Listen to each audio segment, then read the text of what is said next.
திருவள்ளூர் மாவட்டம் திருநின்றவூரில் தன்னுடன் தகாத உறவில் இருந்த பெண் வேறு சில ஆண்களுடன் பழகி வந்ததால் ஆத்திரமடைந்த நபர் அப்பெண்ணின் கழுத்தை அறுத்து கொலை செய்ய முயன்ற சம்பவம் பரபரப்பை ஏற்படுத்தியுள்ளது.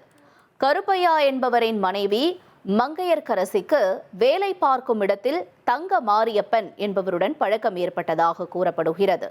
இதை அறிந்த கருப்பையா மனைவியை பிரிந்து தனது மகன் மற்றும் மகளுடன் சிவகாசியில் தனியாக வாழ்ந்து வந்த நிலையில் மங்கையர்கரசி தனது மற்றொரு மகன் மற்றும் தாயுடன் திருநின்றவூரிலேயே வசித்து வந்துள்ளார்.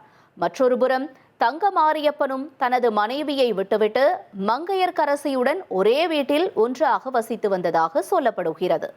இந்நிலையில் மங்கையர்கரசி வேலை செய்யும் கம்பெனியில் வேறு சில ஆண்களுடனும் தொடர்ந்து பேசி வந்துள்ளார்.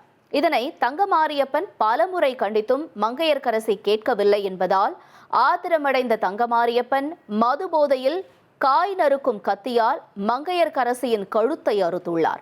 மேலும் தடுக்க வந்த மங்கையர்கரசியின் தாயின் இரு கைகளையும் கத்தியால் வெட்டியதாக கூறப்படுகிறது. அலறல் சத்தம் கேட்டு அக்கம்பக்கத்தினர் போலீசுக்கு தகவல் அளித்த நிலையில் காயமடைந்த இருவரும் மருத்துவமனையில் சேர்க்கப்பட்டனர். தங்க மாரியப்பனும் கைது செய்யப்பட்டார். இனி செல்லும் இடமெல்லாம் செய்தி. தந்தை டிவியின் வாட்ஸ்அப் சேனலை ஃபாலோ பண்ணினா செல்ல இருக்கும் இடமெல்லாம் செய்தி. இதோ QR கோட் இப்பவே ஸ்கேன் பண்ணுங்க, ஃபாலோ பண்ணுங்க.